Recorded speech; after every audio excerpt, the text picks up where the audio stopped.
Mi nombre es Federico Vicente, soy parte de esta comisión 3. Me toca hoy compartir esta reunión con ustedes de Zoom, un poco para reforzar todo el material que se les ha ido subiendo en el portal en el transcurso de esta semana, y tratando de integrar un poco quizás lo que, a mi entender, es lo más importante desde el comienzo de la cursada. Ustedes saben que prácticamente esta primera parte está dedicada en su mayor importancia al concurso preventivo.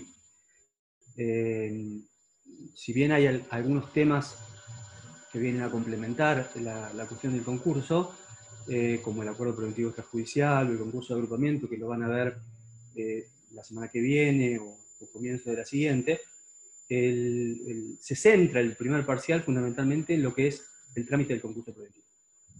Entonces la idea un poco es que esto que les podamos aportar en estas clases les resulte útil, sobre todo para ir integrando el material que por sí solo ustedes tienen que ir asimilando, ¿no? Más allá de que algunas clases están muy buenas, estuve viendo una que subió hoy Guillermo sobre propuesta de agrupamiento, véanla, está interesante y muy clara, por ejemplo, eso es a título de ejemplo solamente, pero la idea es que en esta clase de los viernes ustedes tengan la posibilidad de despejar las dudas, que vamos a tratar de dejarlo para el final, y que nosotros podamos aportarle algún refuerzo en lo que consideremos lo más importante de lo que se haya visto en la semana. El tema del concurso preventivo, ustedes saben, o tienen que saber ya a esta altura, que se trata de un proceso judicial en el cual el deudor intenta, a través de la negociación concursal, con sus acreedores, solucionar la litis concursal. Esa litis concursal que es entendida como el estado de insolvencia o el estado de cesación de pago, que es presupuesto objetivo de un concurso preventivo o de una situación de quiebra, salvo las excepciones que se dan respecto de algunas cuestiones puntuales. Pero como presupuesto objetivo está el estado de cesación de pago. Y lo que buscamos en el concurso es que la negociación concursal permita solucionar esa litis concursal. A diferencia de lo que sucede en la quiebra, donde van a ver que lo que se busca es una pronta y eficaz, rápida liquidación de los bienes, y que ese sea el modo de solucionar el presupuesto objetivo que plantea la ley. Este concurso, se los han comentado en alguna de las clases, tiene ciertas características, el hecho de que es preventivo de una situación de quiebra, de una situación falencial, que es voluntario, solamente lo puede pedir el deudor con las características previstas en los artículos 2 y 5 de la ley, que es un proceso publicístico en cuanto que el orden público impera en la mayoría de las normas que tienen que ver con el concurso preventivo, como así también con la quiebra. Es un proceso universal en cuanto afecta, produce efectos, comprende los bienes que forman parte del activo del deudor, con las excepciones legalmente establecidas respecto a bienes determinados, como dice la ley concursal. Y es un proceso concursal, con la doble característica que esto implica, en cuanto a que todos aquellos que quieran hacer valer sus derechos en un proceso de este tipo necesitan acudir a un único estatuto normativo, que es la ley de concursos, y lo van a hacer a través de un único mecanismo incorporativo en sus distintas variantes, que es la verificación de créditos. La idea de hoy es que ustedes tengan una visión panorámica del proceso. Hoy los temas que se le han incorporado han llegado prácticamente hasta el fin del periodo de exclusividad. Entonces, a mí lo que me interesa, ya que la semana pasada eso no lo pudimos hacer, esto por lo general lo intentamos hacer en las primeras clases, es reforzar y ir explicando más o menos someramente el trámite del proceso concursal preventivo, la línea de tiempo en sus aspectos más importantes, y dónde van a ir incorporando en uno u otro caso los distintos institutos que ustedes van viendo en las diferentes clases. Una forma de encarar esta cuestión es justamente con la división del proceso en etapas. Garaguzzo, Horacio, propone una división en 4 etapas. Esto figura en una de las clases que les subió la doctora Carrara. Y a partir de ese encuadre nos vamos a manejar en esta reunión. Él lo divide en 4 etapas. Una primera etapa que denomina instructoria preconcursal. Esa instructoria preconcursal comienza un concurso preventivo. El deudor que sea un sujeto concursable en los términos de los artículos 2 y 5 de la ley, tiene la posibilidad de promover una demanda características de una demanda en los términos del artículo 330 del CPC, pero que además tiene que cumplir con ciertos requisitos específicos que están previstos en el ordenamiento concursal, particularmente los requisitos formales, o también llamados por algunos autores sustanciales, del artículo 11 de la ley. Así que lo han visto en alguna de las clases, lo vamos a recordar someramente. La inscripción del deudor en los registros, la explicación de cuál es su situación patrimonial, es decir, en qué consistió el estado de cesación de pagos que se plantea, que se le pone de manifiesto al juez concursal, el estado de activo y pasivo de ese concursado, acompañar la copia de los balances, si es que lleva esta cuestión, acompañar una nómina de acreedores, tiene que proponer una nómina con los que él considera en esa oportunidad de presentarse en concurso, acreedores, acreditando por qué los considera acreedores y acompañando un legajo por cada uno de ellos, con la información correspondiente a cada acreedor. Enumerar los libros que lleva el concursado y ponerlos a disposición del juez. Denunciar la existencia de un concurso anterior, y en su caso, cómo terminó ese concurso. Porque esto vamos a ver que tiene vinculación con una de las posibilidades de rechazo de la demanda concursal preventiva. Y acompañar también una nómina de sus empleados. ¿Sí? Cumpliendo con estos requisitos formales, se cumple con la primera instancia. Si no cumplo con todo esto, el juez no me va a abrir el concurso preventivo. Si no cumplo con todo esto, seguramente me van a hacer uso de la última parte del artículo 11, en cuanto me dan la posibilidad de que en un determinado plazo integre los requisitos formales insatisfechos. En algunas circunstancias ustedes, cuando les toque el ejercicio profesional o si les toca estar dentro del juzgado, van a ver que con la promoción de un concurso preventivo quizás también se insta alguna medida cautelar referida al activo del concursado. Y en ese caso, bueno, será el juez del concurso el que evalúe si, aún no abriendo el concurso, porque faltan cumplir ciertos requisitos formales, le da o no la medida cautelar que el concursado está solicitando. ¿Sí? Por lo general, teniendo en cuenta que esa cautelar no es autónoma, sino que forma parte de este proceso concursal preventivo, es algo que sea algo demasiado urgente.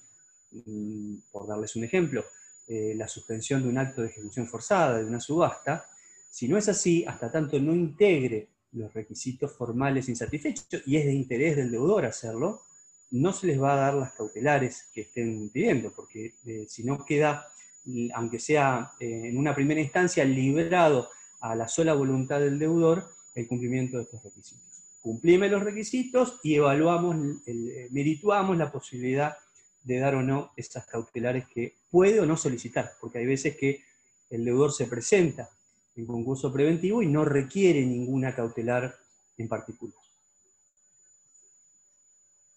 Cuando se presenta el deudor con esta demanda concursal preventiva, tiene que cumplir además con el artículo 12, esto es, constituir su domicilio procesal dentro del radio del juzgado.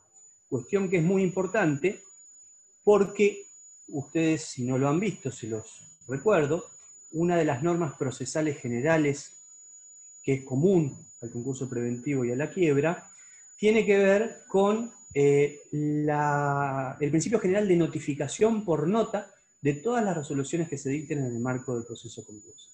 ¿Sí? Ese es el principio general. Salvo que la ley diga que se notifica personalmente o por cédula, o por edictos, por ejemplo, en alguna otra cuestión. Pero como pauta general, dice el artículo 26, hoy les voy a nombrar un montón de artículos para tratar de irlos integrando en el panorama del concurso. No se asusten, anoten, y cuando vuelven a estudiar ven la vinculación entre una cuestión y otra. ¿Sí? El 12 hay que vincularlo con el 273, el 12, Constitución de Domicilio Procesal, hay que vincularlo con el 273 en cuanto establece uno de los principios de que la citación a las partes es por cédula y por nota o tácitamente cualquier otra notificación, y con el 26 de la ley, que dice que a partir de la presentación en concurso, el deudor debe comparecer los días de nota al juzgado donde tramita el expediente, y que va a quedar notificado de toda aquella cuestión que se haya dictado en el proceso concursal, salvo que deje constancia en el libro de comparendo respectivo que el expediente no está a la vista. Esta norma hoy por hoy sigue vigente. Yo creo que con el correr del tiempo va a haber alguna modificación por la circunstancia de que estamos pasando muy rápidamente al llamado expediente electrónico. Entonces, una vez que hoy por hoy existen muchos expedientes viejos que tienen ese carácter mixto, ¿sí? Soporte papel más soporte electrónico. Todo lo nuevo se va incorporando electrónicamente a los expedientes, no solo concursales, sino en cualquier materia, ¿no? Salvo penal, no sé cómo están siendo. Pero en principio se está incorporando todo en forma digital y electrónica. Entonces, en algún momento, ustedes van a llegar a ver, seguramente cuando dentro de poco les toque ejercer la profesión, que hay alguna modificación en este sentido. ¿Por qué? Porque cada vez tiene menos vigencia esta cuestión del libro de comparendo. Yo voy a ver el expediente a tribunales, el expediente no está a la vista en los días de nota, pero no es verdad hoy por hoy que no puedo tomar conocimiento de lo acontecido en el expediente. Esto en tanto y en cuanto, obviamente, dentro de las posibilidades de los juzgados, se pueda mantener actualizado este soporte digital, ¿no? Pero hoy por hoy rige la norma de la notificación por nota del 133 del Código de Procedimientos y el 26 de la ley concursal.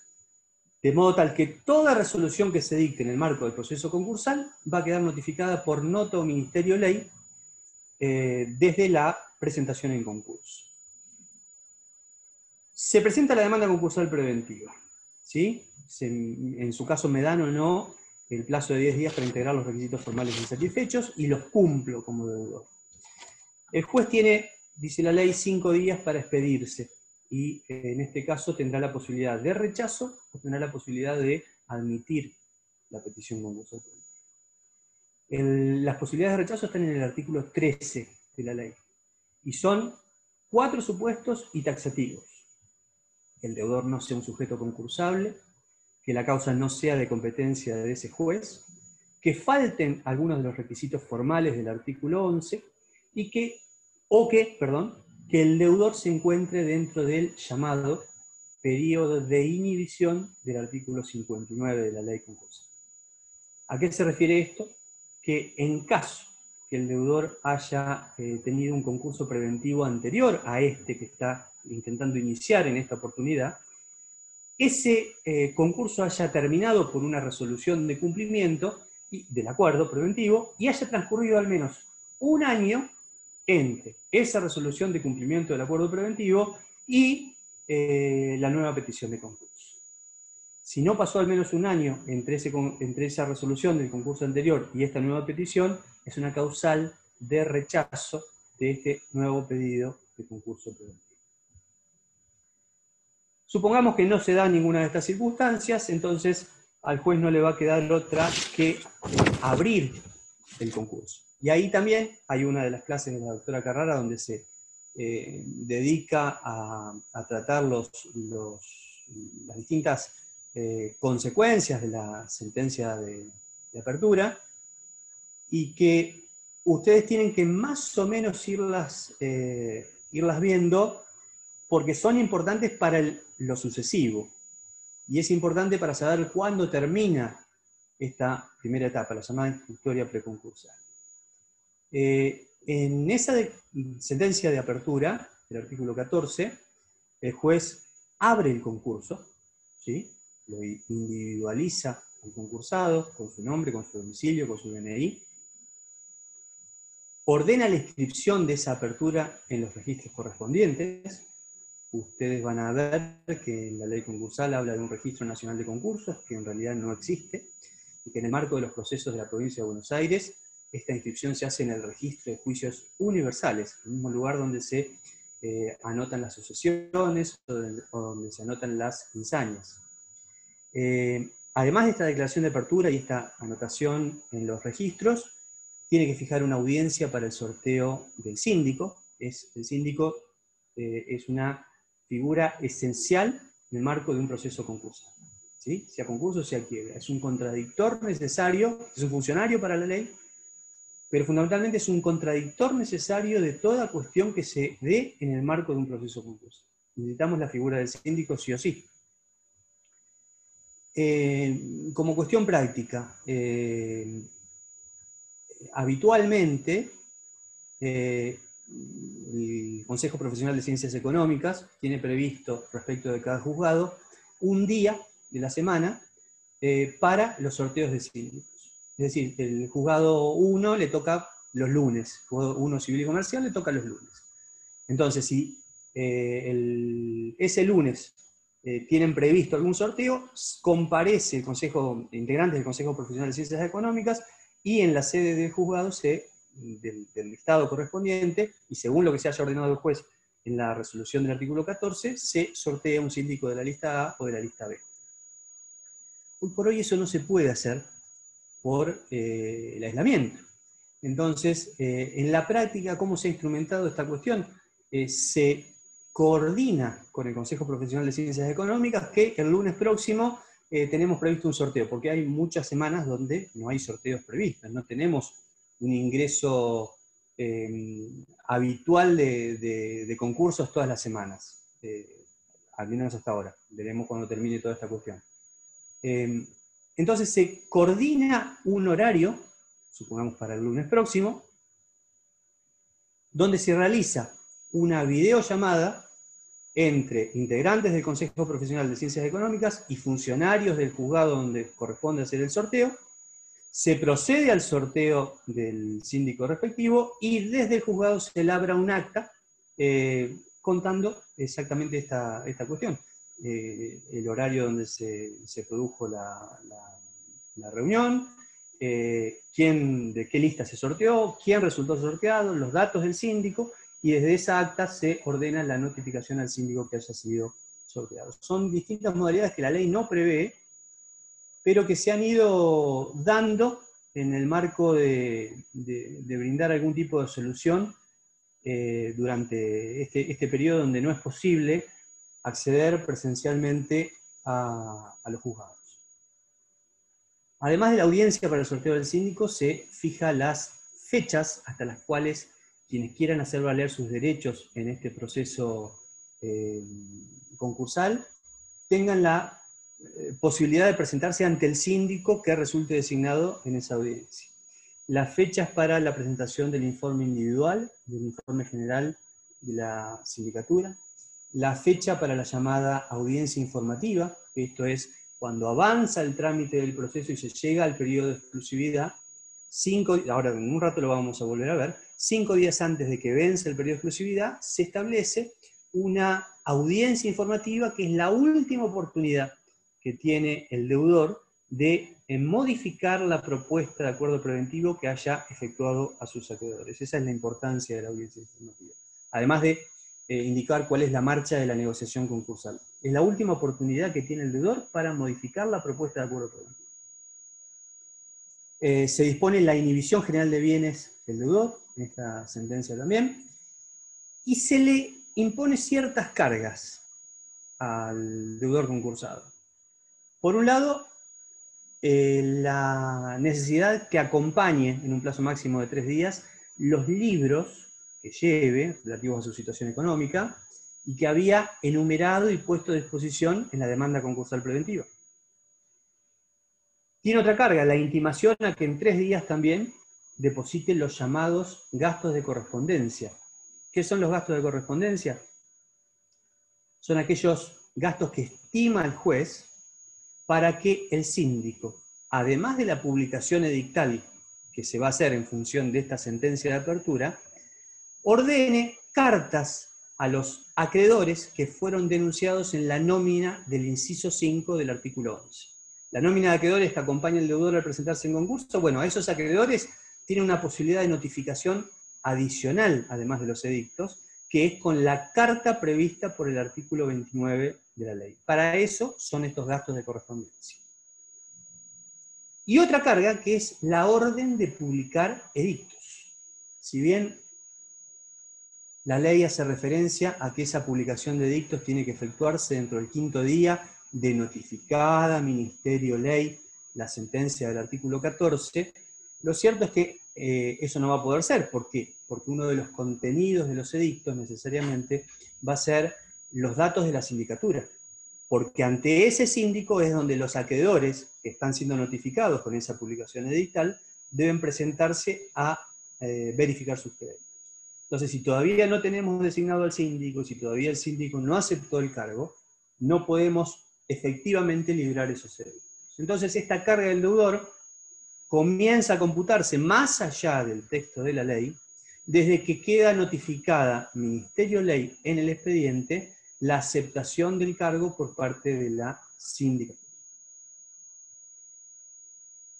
Además de estas cuestiones, también en la sentencia de apertura se constituye el primer comité de control, el comité provisorio, y además se ordena un traslado al síndico para una vez que éste acepte el cargo, para que se expida sobre los pasivos laborales del deudor y sobre aquellos créditos que puedan ser susceptibles de un pedido de pronto pago, artículo 16 de la ley. Es un incidente específico, el de pronto pago laboral. Esta sentencia de apertura... Sí. ¿La constitución del comité la hace el juez en la resolución o se hace en la audiencia? ¿En qué audiencia? ¿La informativa del 5º día puede ser? No. La constitución del comité provisorio la hace el juez en la resolución del artículo 14. Esta audiencia informativa viene en otra parte del proceso. Acá lo que hace el juez es hacer una proyección muy a la ligera, realmente, porque después el trámite del concurso nos va a llevar a modificar muchas de esas fechas, pero es una proyección de acuerdo a los términos que originalmente prevé la ley, de cómo se va a ir desarrollando el proceso. Hasta acá, la verificación de créditos. En esta fecha el síndico va a presentar su informe individual, en esta fecha el síndico va a presentar su informe general, y estimamos que si el periodo de exclusividad es más o menos entre esta fecha y esta fecha, la audiencia informativa es 5 días antes de que vence, ¿sí? Esa audiencia a la que se hace referencia acá transcurre mucho más adelante en el trámite del proceso. Ahora, después vamos a llegar a eso. Perfecto, gracias.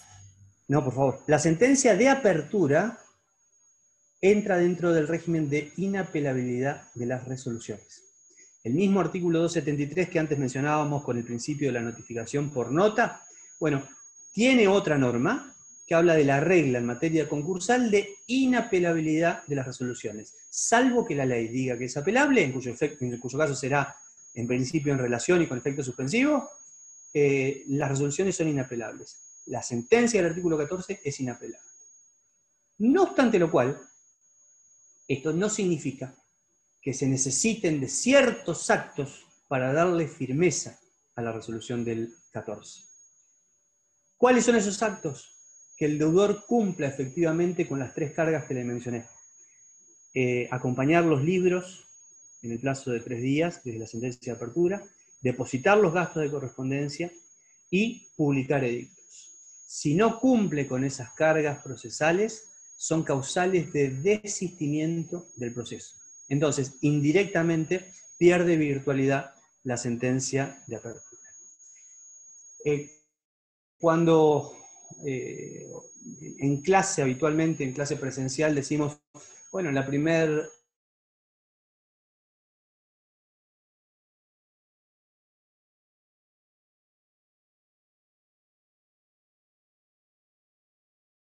bueno, la respuesta lógica y habitual es que tenemos... Se cortó. A mí sola se me cortó. Sí, se cortó.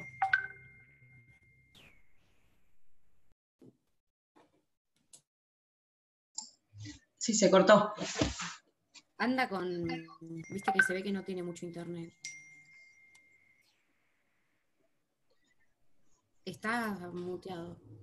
Ah, sí. ¿Estamos? ¿Se escucha bien? Ahora sí. Se me fue por un momento. Se corta. Se corta, estoy al lado me puse al lado de la señal de internet a propósito, pero bueno. Figura como que va bajando tu señal de internet. A veces. Yo tengo un espacio como una oficinita donde trabajo acá en mi casa, y me ha pasado en clases del cuatrimestre pasado que se me cortaba muchísimo. Entonces, pese a que no es el mejor ambiente, estoy en mi habitación al lado de la señal de internet. Bueno, evidentemente es una hora igual difícil para un viernes, ¿no? Les decía. A ver.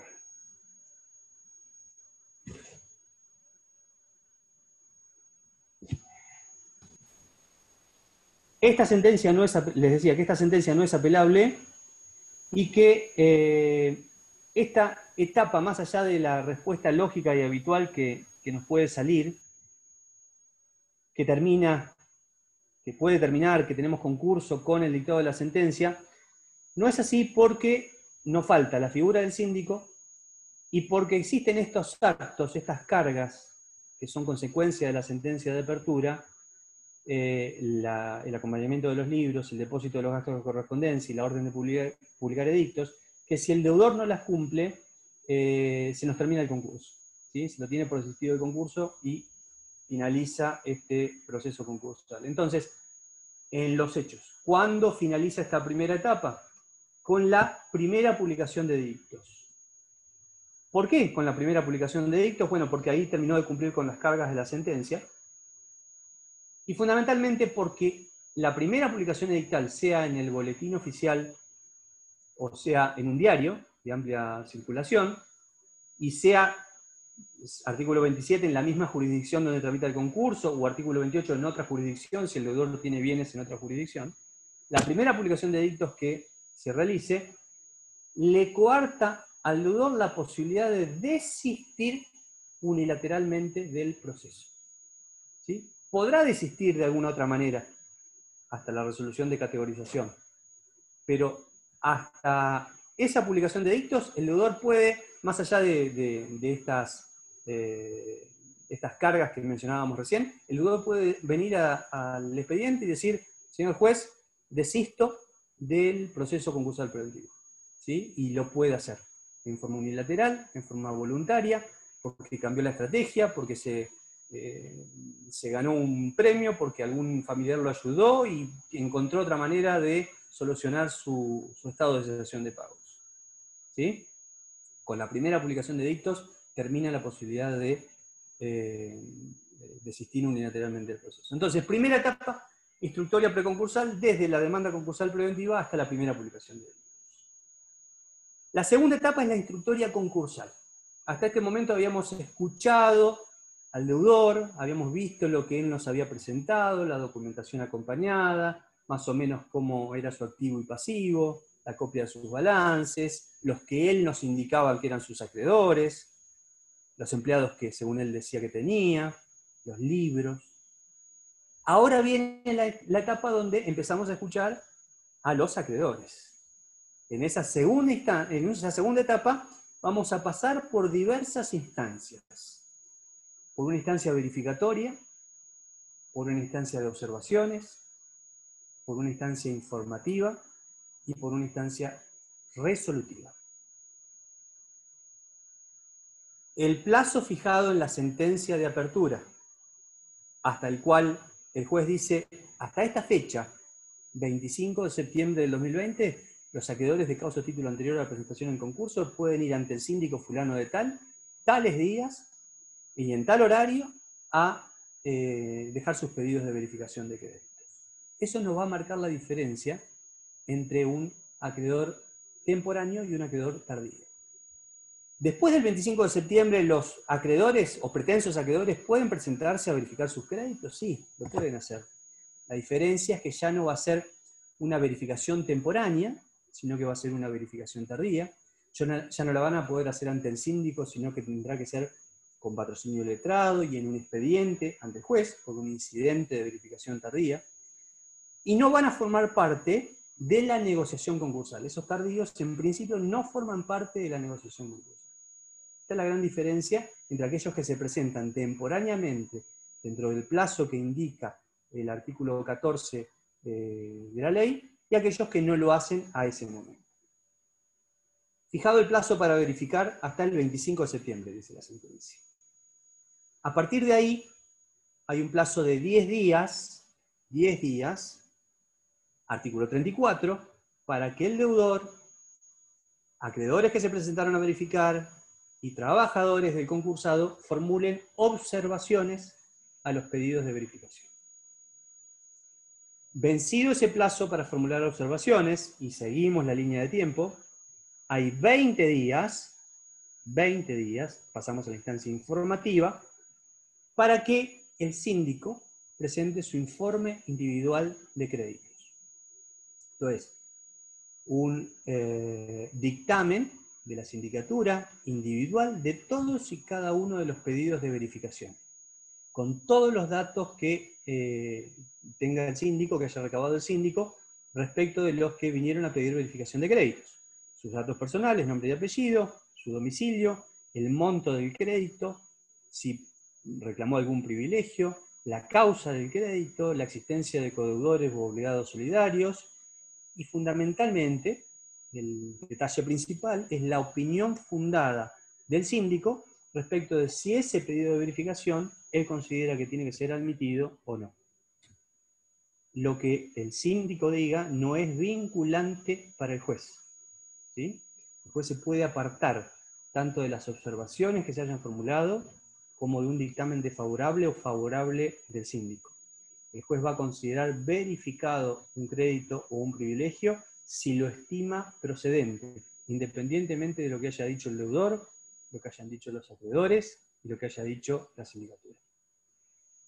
Supongamos que es exacto el proceso, se presenta el informe individual, a partir de ahí el paso que sigue son 10 días, algo que en la práctica muy difícilmente lo vean, para que el juez dicte la resolución verificatoria del artículo 36. El juez se va a expedir sobre la verificación y graduación de los créditos. Lo va a considerar verificado, si lo estima procedente, si no será improcedente, admisible o inadmisible. Esto tiene que ver con que si hubo alguna observación en el artículo 34 o un dictamen desfavorable de la sindicatura en el artículo 35, el juez no se puede expedir en términos de crédito verificado. Necesariamente va a tener que resolver ese pedido de verificación como un crédito admisible o inadmisible. ¿Está? Esto lo van a ver un poco más en detalle la semana que viene cuando se complemente la bolilla 8 que habla toda de verificación de crédito. Pero esto que les signifique un adelanto para que puedan ubicarse temporalmente en qué instancia del proceso está. El juez, supongamos que dicta la resolución en término. A partir de ahí, hay 10 días para que el deudor realice una propuesta de agrupamiento y clasificación de acreedores. Esto es artículo 41, es la clase que subió Guillermo hoy.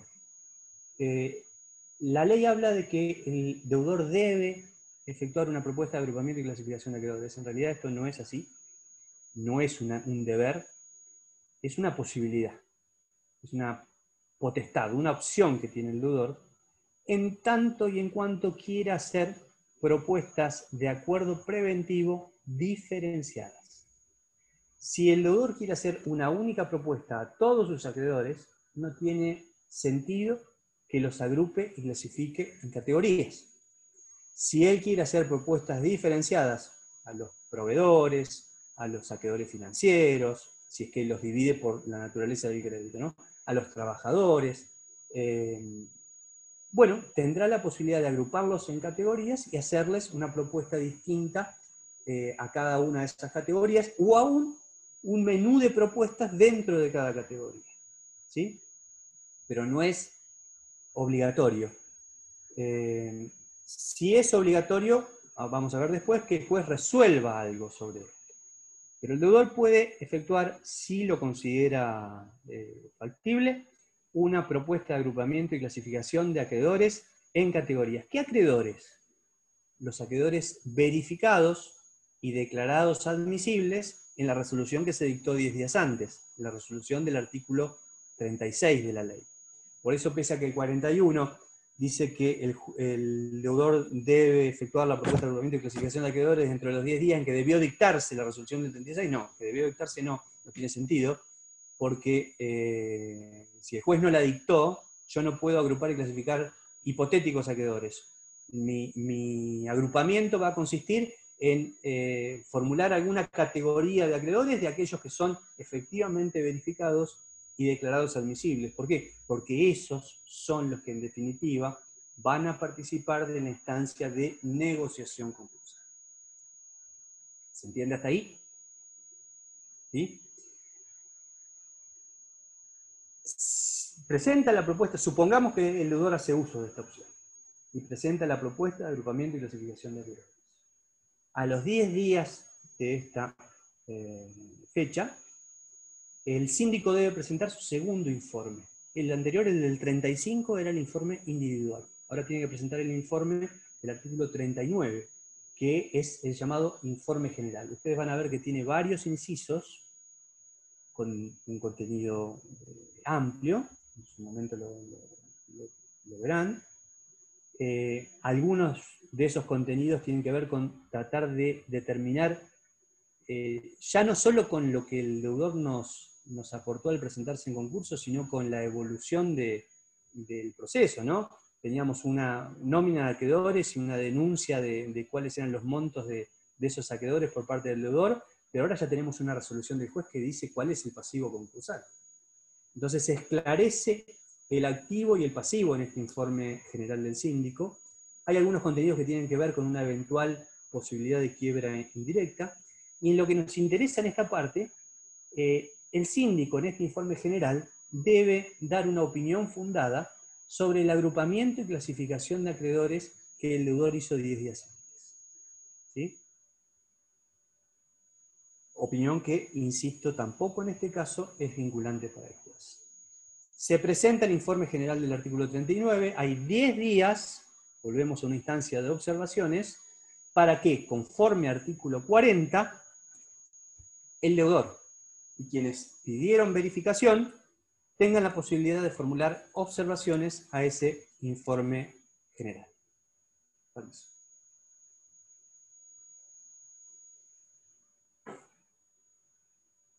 Vencido ese plazo para formular observaciones, el juez dicta una segunda resolución importante en esta etapa, además de la de verificación, que es la resolución de categorización del artículo 42, donde va a fijar definitivamente las categorías y los acreedores comprendidos en ellas. Además de esta cuestión, va a determinar los nuevos integrantes del comité provisorio. Todo esto en el artículo 42. La segunda etapa, que había comenzado con la primera publicación de dictos, finaliza con esta resolución de categorización del artículo 42. ¿Qué pasa si el deudor no categoriza? no hace uso de esa propuesta de categorización que hace referencia al artículo 41. El juez igualmente tiene que dictar una resolución ordenatoria del proceso, de modo tal que si el deudor no propuso agrupar a los acreedores en categorías, el juez va a fijar una resolución del artículo 42 indicando las categorías mínimas legales, que la ley dice que son, en principio, 3, quirografarios laborales si los hubiere, y privilegiados. Y algunos autores hacen referencia a que podría haber una cuarta categoría si hubiese acreedores subordinados, que por alguna razón subordinaron sus créditos con respecto al deudor, ¿no? Pero en principio tiene que haber sí o sí una resolución ordenatoria del proceso. ¿Por qué? Porque notificada al Ministerio de Ley la resolución del artículo 42, comienza el periodo de exclusividad. Si no tenemos una resolución de categorización, en los hechos nunca va a comenzar formalmente el periodo de exclusividad, es decir, la instancia específica de negociación concursal, el momento donde llegamos a los bifes, a ver si el deudor va a poder lograr o no un acuerdo con sus acreedores. La instancia donde va, más allá de todo esto que pasó, hasta acá ganamos tiempo, en el periodo de exclusividad donde se va a resolver la suerte del proceso. ¿Sí? Perdón, ¿le puedo hacer una pregunta antes? ¿Cómo no?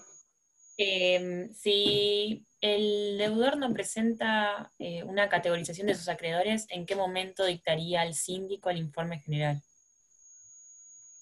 Bien. Te vas a fijar que en el artículo 39, dice que el informe general se va a presentar dentro de los 30 días de presentado el informe individual. En la secuencia de plazos, si fuese perfecto el proceso, ¿sí?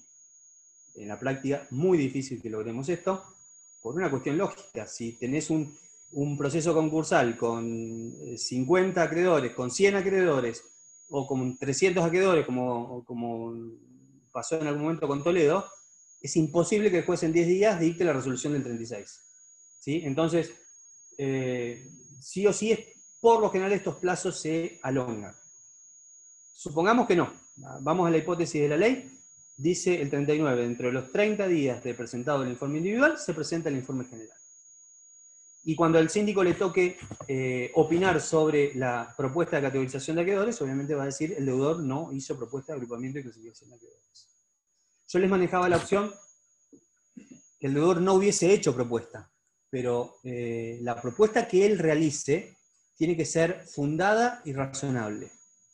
Si el juez, en la oportunidad del 42, no considera que esa propuesta que el deudor hizo es fundada y es razonable, sino que los ha agrupado arbitrariamente, el juez puede desestimarla, ¿sí? Lo que no puede hacer es, el deudor hizo 3 categorías, A, B y C. No puede sacar un acreedor de la categoría A y pasarlo a la C, ni de la C pasarlo a la B. ¿Por qué? Porque si el deudor categorizó con una determinada idea de conseguir la conformidad en todas y cada una de las categorías, que es el presupuesto para pasar a las siguientes instancias, y el juez viene y le modifica porque considera irrazonable el modo en que él agrupó, lo manda a la quiebra directamente. ¿Por qué? Porque le cambia la estrategia que él tenía para conseguir las conformidades en las distintas categorías. Entonces, ¿el juez puede no estar de acuerdo con la categorización que hace el deudor? Totalmente. Puede no estar de acuerdo, pero en ese caso no puede reagrupar, tiene que dictar las categorías mínimas legales. ¿Sí? La misma solución que si el deudor no hubiese hecho una propuesta de agrupamiento y clasificación de acreedores. Más allá de que para que lo entiendan, para la oportunidad de la evaluación, tengan presente algo muy particular. La diferencia entre desistimiento y de quiebra indirecta, si les hablan de estos conceptos en una determinada consigna. Ustedes, para esto, esta evolución del proceso que les estoy mostrando, si a ustedes les hacen referencia a desistimiento del proceso, el desistimiento sí o sí no puede ir más allá de la resolución de categorización. Si les hablan de desistimiento del proceso dentro del periodo de exclusividad, evidentemente la consigna que les están aportando es falsa. ¿Está? Ustedes van a ver en los artículos 30 y 31 de la ley los distintos supuestos de desistimiento. Como estaba el desistimiento de sanción por no publicar edictos, puede estar el desistimiento unilateral o voluntario hasta la primera publicación de edictos, o puede haber un desistimiento bilateral o consentido desde la primera publicación de edictos hasta la resolución de categorización, donde el deudor ya no lo puede hacer por sí solo, sino que necesita cierta conformidad de ciertos acreedores según la etapa del proceso en la cual estemos cuando él realiza este desistimiento.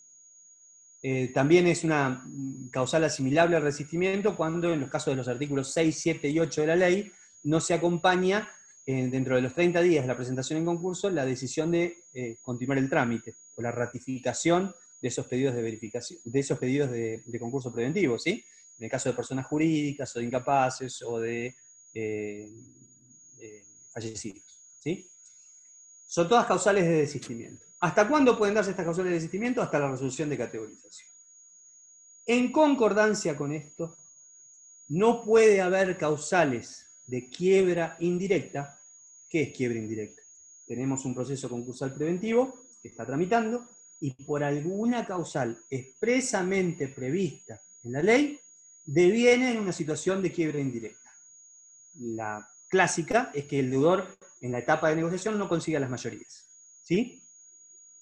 No va a haber ninguna causal de quiebra indirecta antes de la resolución de categorización.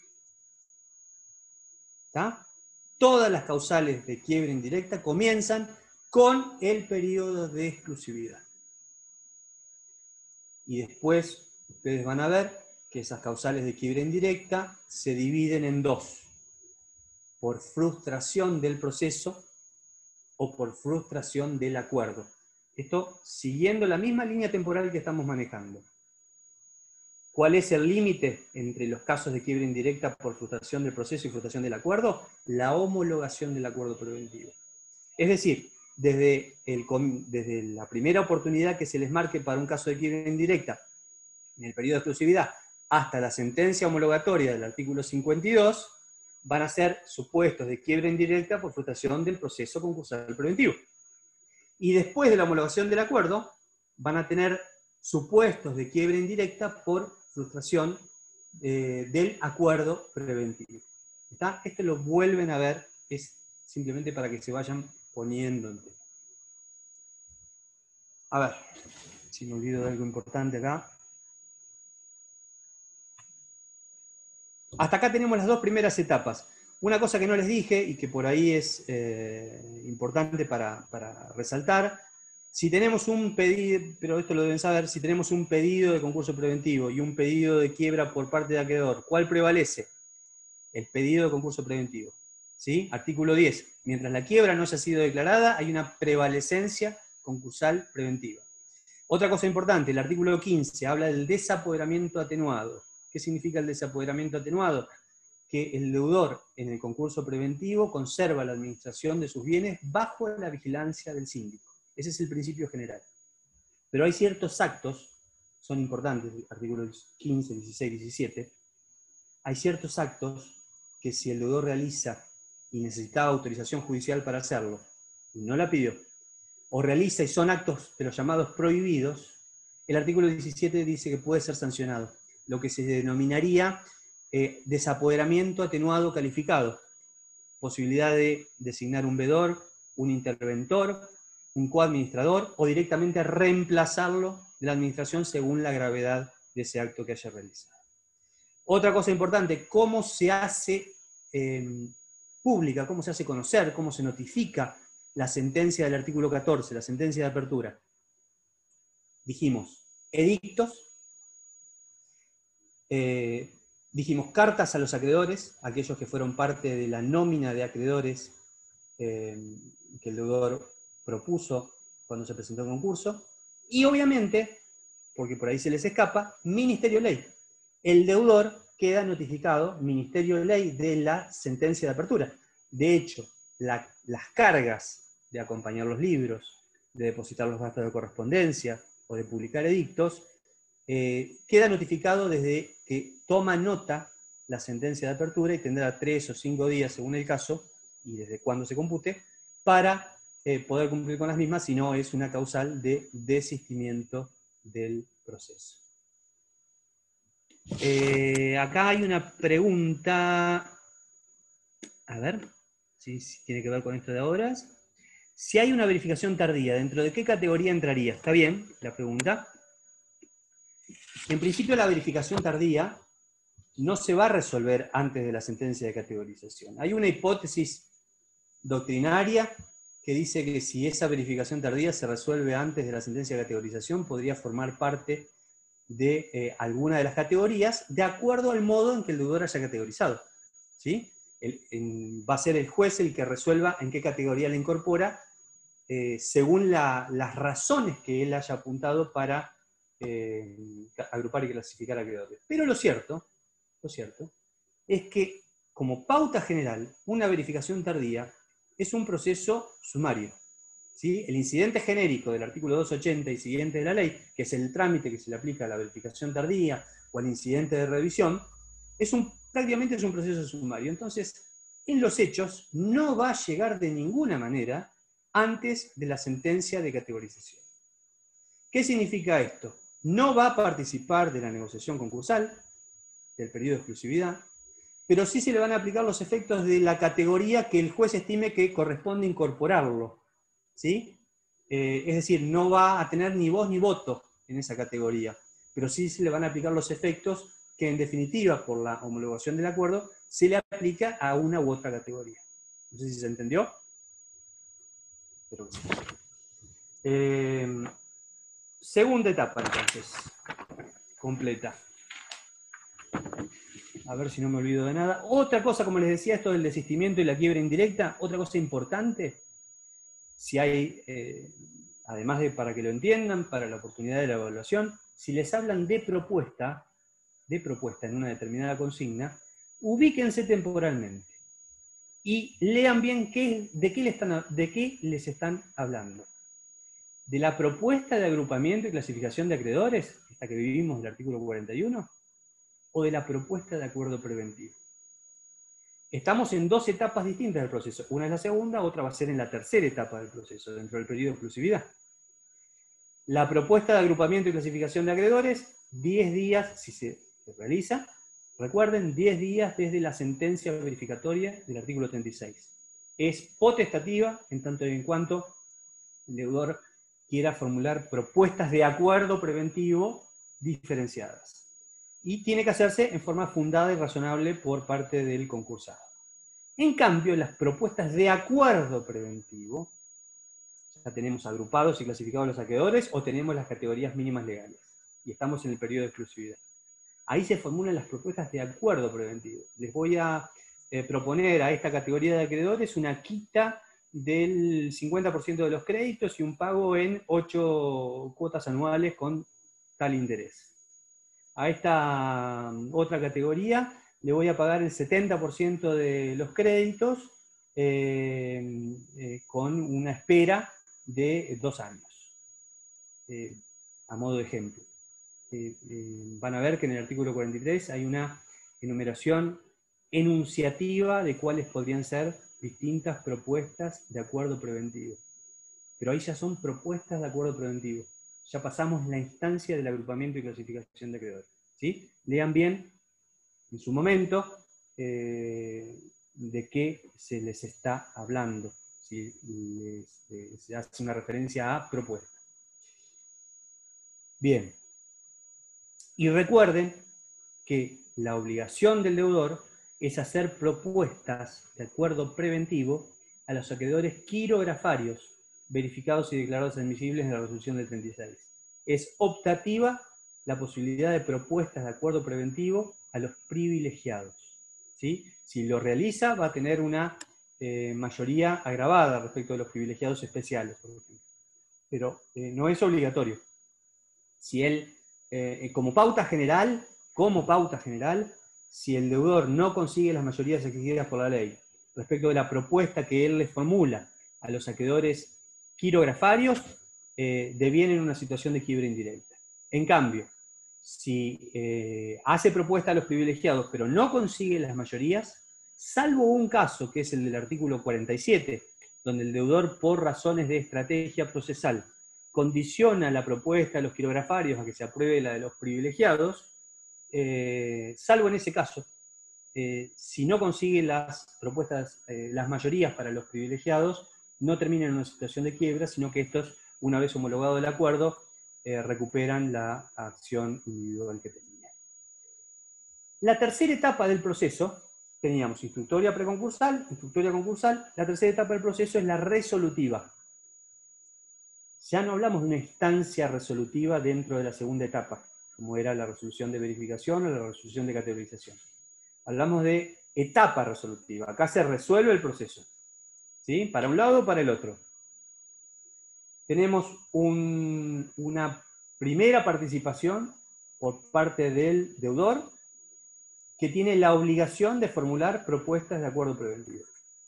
Cuando toma nota la resolución de categorización del artículo 42, comienza el periodo de exclusividad. El principio general es que ese periodo de exclusividad dura 90 días y que es prorrogable por 30 días más. ¿Sí? Si es necesario, el juez le va a dar 30 días más. 20 días antes de que vence el periodo de exclusividad, el deudor tiene la obligación de hacer pública una propuesta de acuerdo preventivo, cualquiera. Después la puede modificar. ¿Sí? ¿Hasta cuándo la puede modificar? Lo dijimos al comienzo. Hasta la audiencia informativa, que es 5 días antes de que vence el periodo de exclusividad. Pero si no hace pública una propuesta de acuerdo preventivo dentro de los 20 días antes de que vence el periodo de exclusividad, es la primera causal de quiebra indirecta que ustedes van a encontrar en el texto de la ley.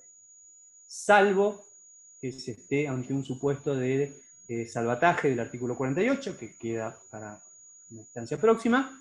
Si no es uno de los sujetos que habilite a un proceso de salvataje, termina en una situación de quiebra indirecta por no hacer pública una propuesta de acuerdo preventivo.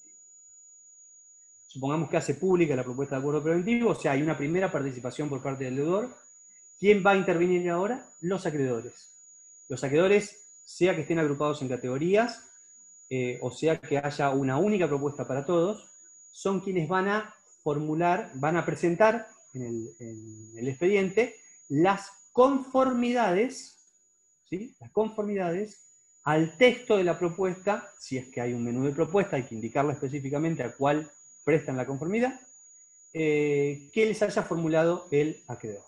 El deudor tiene que conseguir una determinada mayoría con esas conformidades. Si no las consigue, también obviamente es una causal de quiebra indirecta, salvo que se trate de un supuesto del artículo 48 de la ley.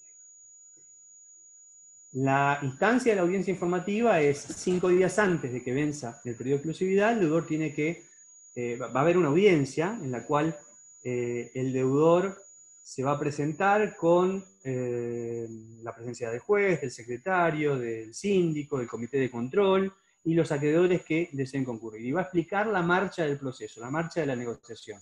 ¿Qué consiguió hasta ese momento y qué le falta?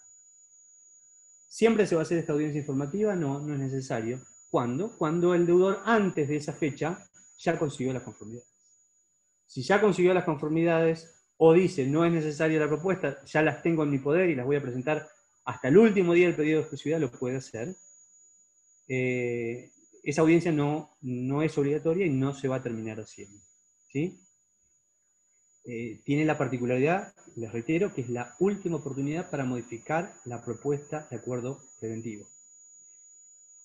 Con la consecuencia que trae aparejado modificarla, que si hay más conformidades presentadas antes de esa modificación, salvo que esa modificación implique una mejora, con lo cual no sería necesario presentarlas nuevamente, si esa modificación implica una menor oferta, una menor propuesta para los acreedores, es como que las conformidades anteriores no valieron y tiene que presentarlas y conseguirlas nuevamente. Conseguirlas y presentarlas nuevamente. ¿Sí? ¿Hasta cuándo las puede presentar? Hasta el último día del periodo de exclusividad. Entonces recuerden,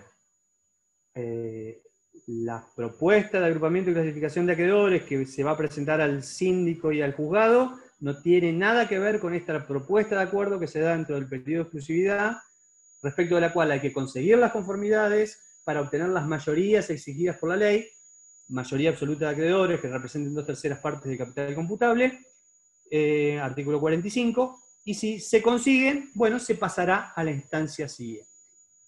Intervino el deudor, formulando la propuesta, intervinieron los acreedores, prestando las conformidades. ¿A quién le toca intervenir? Al juez.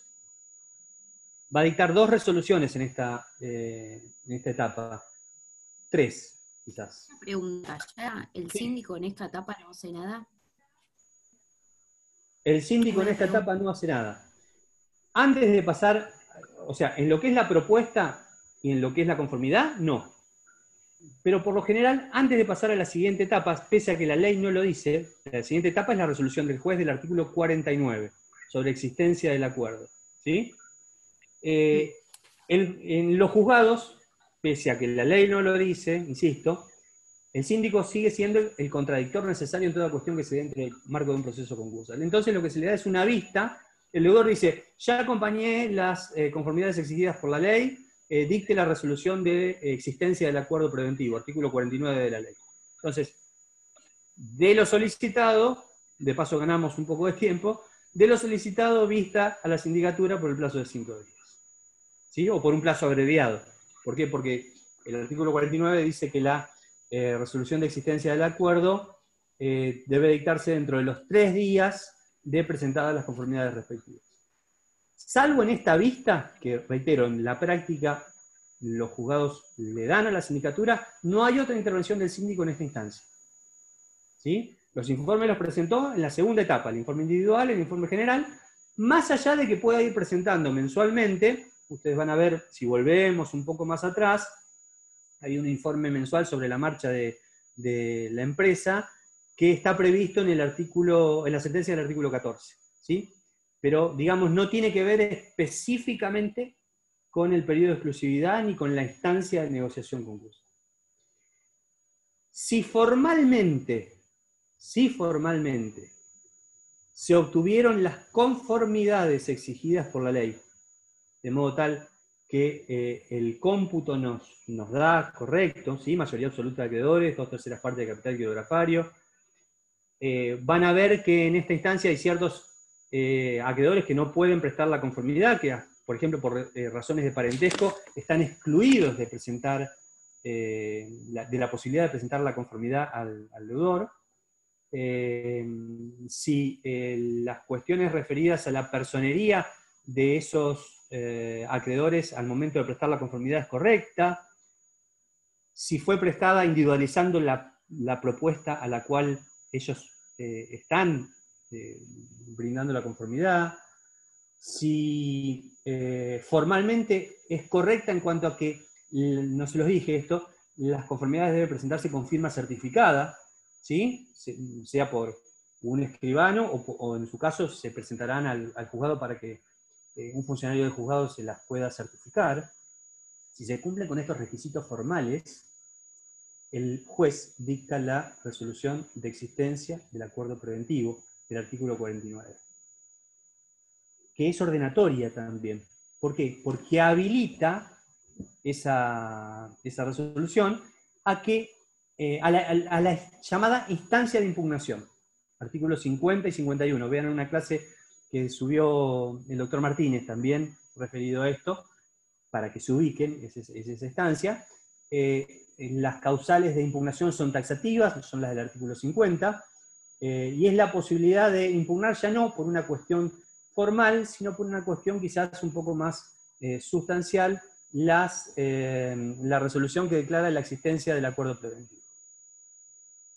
Esa impugnación puede terminar siendo admitida por el juez, en cuyo caso va a ser apelable, y si admite una impugnación es una causal de quiebra indirecta también, o puede ser rechazada, y si es rechazada se va a pasar a la instancia de homologación del acuerdo preventivo del artículo 52.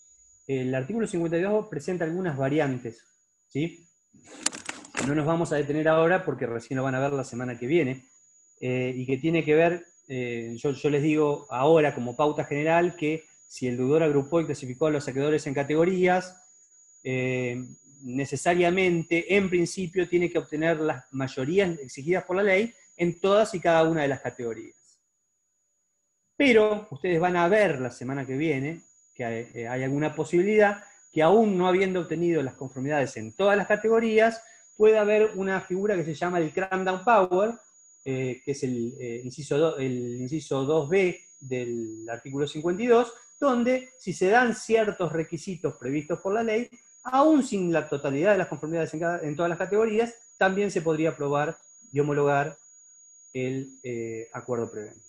Pero como primera pauta, hay que conseguir las conformidades en todas y cada una de las categorías que se hayan formado en la resolución de categorización. Una vez homologado el acuerdo, seguimos en la tercera etapa. Homologado el acuerdo, artículo 52, y adoptadas las medidas tendientes a la ejecución del mismo, sobre esto vuelven la semana que viene, insisto, artículo 53, el juez dicta la resolución de conclusión del concurso, que está prevista en el artículo 59 de la ley. ¿Sí? ¿Qué implica esa resolución de conclusión? El concurso termina como proceso. Finaliza esta tercera etapa, la etapa resolutiva, que comenzó con el periodo de exclusividad, con la notificación del Ministerio de Ley de la resolución de categorización, finaliza con la resolución del artículo 59, donde el juez dispone la conclusión del proceso. E implica que cesa la actuación de la sindicatura. Salvo que se trate de un pequeño concurso, donde no se haya constituido un comité de acreedores, en cuyo caso el síndico va a seguir actuando como controlador de la etapa de cumplimiento del acuerdo. ¿Sí? Esto de pequeño concurso, gran concurso, ¿lo han visto? Vean artículos 288 y 289 de la ley, donde hay una diferencia entre pequeño o gran concurso, circunstancia que el juez determina en la resolución del artículo 14, según la cantidad de trabajadores que tenga ese concursado, según la cantidad de acreedores, o según el pasivo que el mismo denuncia. En cualquiera de estas circunstancias puede determinar que se trate de un pequeño concurso. Véanlo para concretar de qué se trata, y el artículo 289 se refiere a qué diferencias, que son poquitas, puede haber entre un pequeño y un gran concurso. Una de las diferencias es que en un pequeño concurso donde no se haya constituido un comité de acreedores, el síndico, pese a que se dicte la resolución de conclusión del concurso, puede seguir continuando como controlador de cumplimiento del acuerdo en la cuarta etapa, que es la última, y que tiene la particularidad que es extraprocesal o extrajudicial. Comienza con la resolución de conclusión, ¿sí? La última etapa se llama etapa de cumplimiento del acuerdo en esta clasificación que hace el doctor Garauzo. Y puede terminar de distintas maneras. ¿Cuál sería la secuencia lógica de cómo termine? ¿Sí? El deudor consiguió que se homologara la propuesta que le hizo a las distintas categorías de acreedores. Esto que yo les decía, una quita y pago en cuotas, una espera, con un porcentaje de pago de los créditos, eso se homologó. Hay una etapa de cumplimiento del acuerdo. ¿Cómo termina esta etapa? Bueno, una de las posibilidades es con la resolución que declara el cumplimiento del acuerdo preventivo.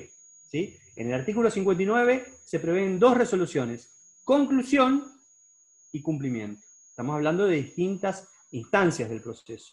La de cumplimiento puede ser 10 años después de la resolución de conclusión. ¿Por qué? Si ofreció el pago en cuotas con 2 años de espera y 8 cuotas anuales consecutivas, hasta que no pasen esos 10 años, salvo que se anticipen los pagos por parte del deudor, va a demorar ese lapso en poder dictarse la resolución de cumplimiento del acuerdo. ¿Y por qué es importante que se llegue a esa resolución de cumplimiento del acuerdo? Todo tiene que ver con todo. Cuando comenzábamos esta reunión, una de las primeras cosas que les mencioné, les decía que una de las causales de rechazo de la demanda concursal preventiva era que el deudor se encontrara dentro del periodo de inhibición del artículo 59. ¿Qué era? Implicaba que hubiese transcurrido al menos un año desde la resolución de cumplimiento de un concurso preventivo anterior. Es decir, que hay que llegar de algún modo a esta resolución de cumplimiento. No basta con cumplir, pasa en muchos casos, donde los deudores se quedan tranquilos, concursados se quedan tranquilos con que cumplieron los términos del acuerdo, y no se verifica esta circunstancia en el expediente. Y es necesario que se dé esta circunstancia en el expediente. ¿Para qué? Para que el juez dicte la resolución de cumplimiento del acuerdo, y que si en el futuro tiene la necesidad de presentarse nuevamente en concurso, tenga la posibilidad de hacerlo, y no tenga encima una causal de rechazo de su pedido de concurso preventivo. Otra opción es que esta cuarta etapa finalice del modo exactamente contrario. Incumplimiento del acuerdo. No cumplió con los términos del acuerdo preventivo homologado, que lo van a ver también la semana que viene. Lo que implicaría una situación también de quiebra indirecta por incumplimiento del acuerdo, artículo 63 de la ley.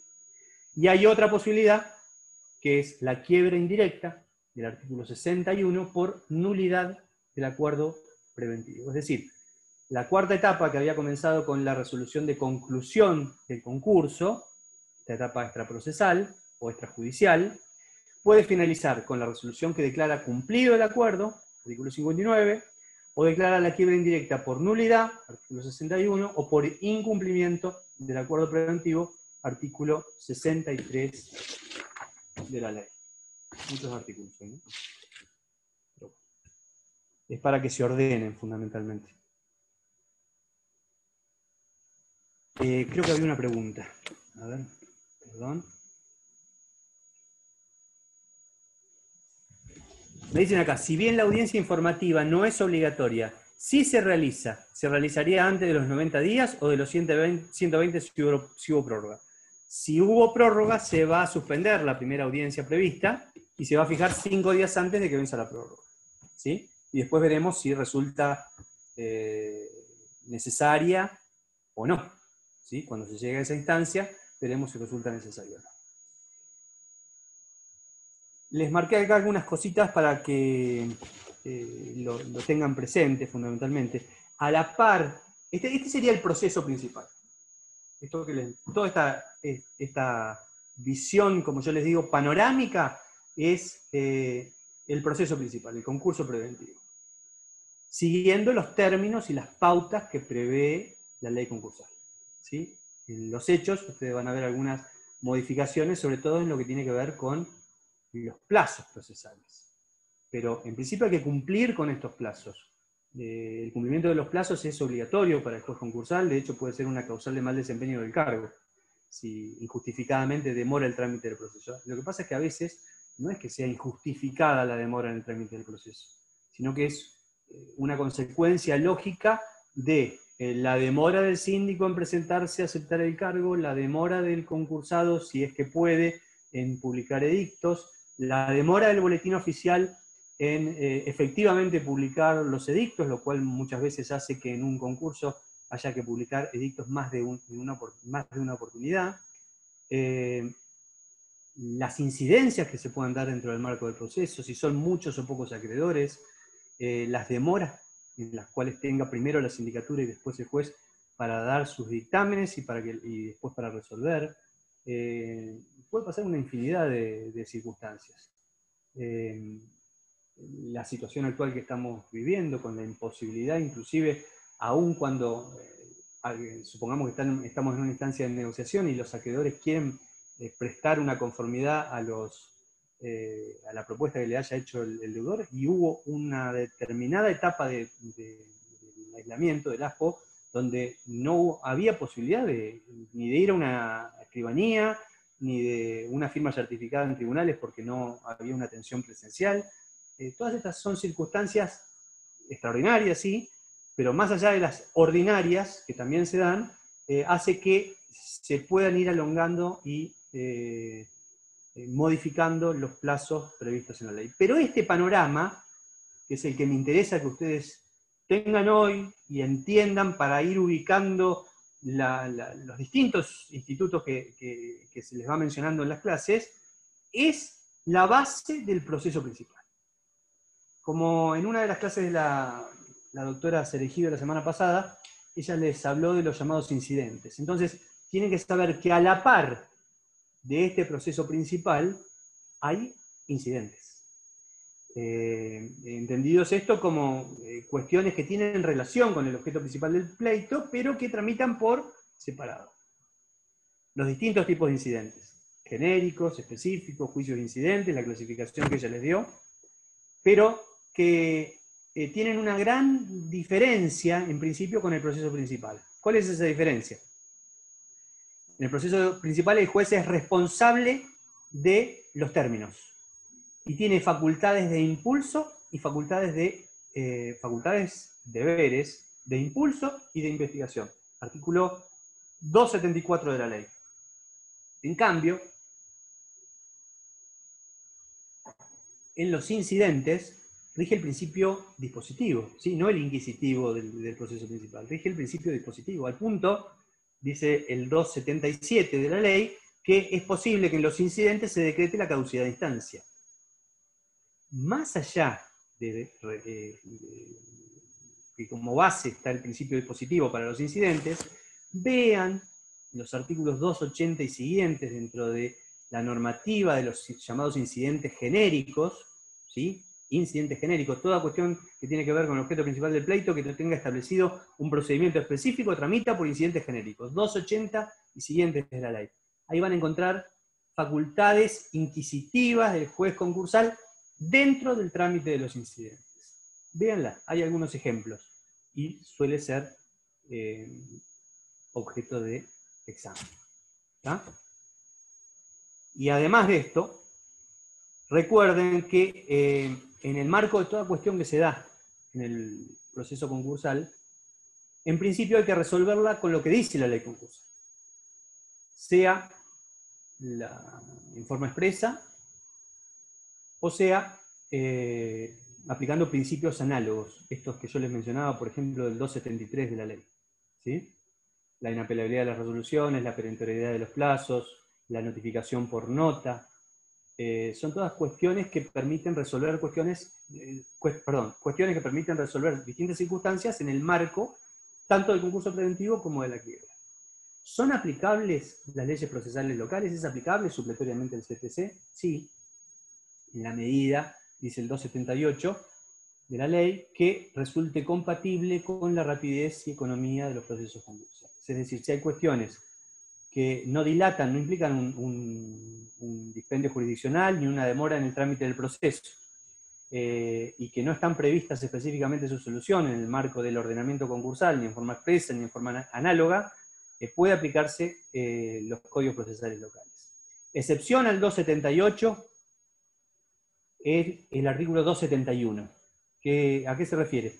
En materia de honorarios, dice el 271, no son aplicables las leyes procesales locales.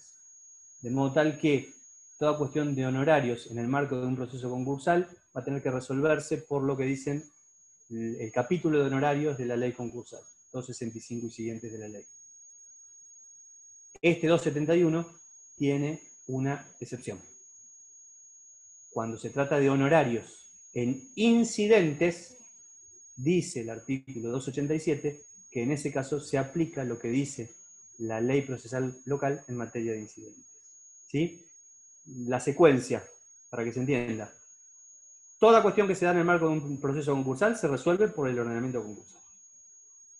Podemos aplicar supletoriamente los códigos procesales locales, en la medida que sean compatibles con la rapidez y economía de los procesos concursales. No podemos aplicar los códigos procesales locales o las leyes locales en materia de regulación de honorarios, salvo honorarios en incidentes. ¿Entendió? ¿Sí? Más o menos esta es la idea de lo que yo quería aportarles hoy. Profe, perdón, lo último que dijo, salvo Sí, honorarios, ¿cuáles? salvo honorarios en incidentes. Ah, listo. El 287 de la ley, dentro de estos artículos de los llamados incidentes genéricos, el último artículo de incidentes genéricos, hace referencia a que en los honorarios en incidentes sí es posible aplicar la ley procesal local, lo que antes era la 8.904, ahora es la 14.967, donde hay artículos que hacen referencia a los honorarios en incidentes, creo que es el 47. ¿Sí? En este caso sí podría ser aplicable la ley procesal local, solo en materia de honorarios en incidentes. ¿Sí? No sé si quedó pendiente alguna pregunta acá en el chat. ¿No? Agradecimiento nomás. ¿Alguna duda de lo que les dije o alguna duda de lo que han visto esta semana que la quieran formular? Estamos más o menos No en... tengo una duda de los contenidos, sino del trabajo práctico que subieron de verdadero y falso. No lo Eh, vi. ok. Contame de qué se trata, a ver. No, eran 10 preguntas nada más y tenías que poner verdadero y falso solamente sobre los bolilla 2. Pero la pregunta es si, bueno, no lo viste justo, pero si así es parecido el parcial, o sea, si las preguntas iban a ser más o menos así. O si Mirá, cambia. el parcial del cuatrimestre pasado todavía no está definida del todo la instancia de evaluación, pero si es como ¿en qué me refiero? En que puede ser que en algún caso busquemos alguna alternativa, no para el parcial, pero por ahí para algún recuperatorio, busquemos alguna alternativa de examen oral, ¿sí? Cosa que el cuatrimestre pasado no lo pudimos hacer porque esto del Zoom, esta modalidad, genera muchas dudas en ese sentido. Pero estamos evaluando esa posibilidad en pos de una mejor forma de evaluación, ¿no? En ese sentido. Si se puede hacer, veremos. Pero como pauta, el cuatrimestre pasado lo que se hizo fue una evaluación en el primer examen, donde ustedes tenían una X cantidad de tiempo para responder, supongamos que sean 10 preguntas, y tenían media hora para responder esas preguntas. Tengo entendido que podían pasar de una a la otra, o sea, no era necesario contestarla en orden, podían pasar, y donde tenían opciones. Una determinada consigna, y por ejemplo, 4 opciones, A, B, C y D. ¿Sí? Y de esas opciones podía ser que fuese una sola, o que fuese más de una, o que una de las consignas era ninguna de las opciones indicadas. ¿Sí? A eso respondía lo que es el multiple choice. Hubo alguna modalidad distinta con preguntas que se incorporaron para el segundo parcial, donde, por decirles algo, la sentencia de apertura del concurso preventivo debe disponer, y poníamos una serie de contenidos, y bueno, algunos formaban parte y otros no formaban parte de esa sentencia. Por eso, cuando en estas clases tenemos la posibilidad de resaltar algunas normas, yo hoy les nombré muchas porque les hablé prácticamente o les quise dar un vistazo de todo el proceso concursal preventivo. Pero yo como les resalto, y se las han resaltado en las clases, el artículo 11 con los requisitos formales, el 14, el 35, el informe individual, o el 39, el informe general, las causales de impugnación del artículo 50, que no se las mencioné específicamente, pero está en la clase de hoy de Sebastián. Bueno, donde ustedes vean que tiene algunos incisos, por ahí les permite incluir alguna pregunta para desarrollar. Tampoco son todos iguales los trabajos prácticos que van a tener, ¿sí? Inclusive hasta puede llegar a haber alguno con devolución oral. ¿Por qué? Porque tanto ustedes como nosotros nos tenemos que habituar a esta nueva realidad. No sé hasta cuándo va a durar. Si a nosotros nos dan a elegir, obviamente que lo Hace muchos años que estamos dando clases y lo presencial termina siendo esencial muchas veces, pero tratamos de aportar lo mejor posible para que ustedes tengan elementos como para poder entender la materia primero, poder estudiar, poder avanzar, y bueno, y obviamente el día del examen tener la posibilidad de aprobarlo, ¿no? Si tenemos alguna otra novedad, el viernes de la semana que viene le contamos. Pero por ahora, lo que fue el cuatrimestre pasado fue modalidad de múltiple choice con variante de opciones. Y por lo general en la consigna se decía si era una o más opciones. Esa era una ayuda. ¿Alguna otra pregunta, chicas? ¿Sí? ¿Todo bien? Entonces, bueno, muchas gracias. Y bueno, el viernes seguramente con algún otro de los docentes de la Comisión 3 se vuelven a reunir. Gracias. Gracias, hasta luego. Hasta luego. Bueno. Gracias, hasta luego. A ustedes.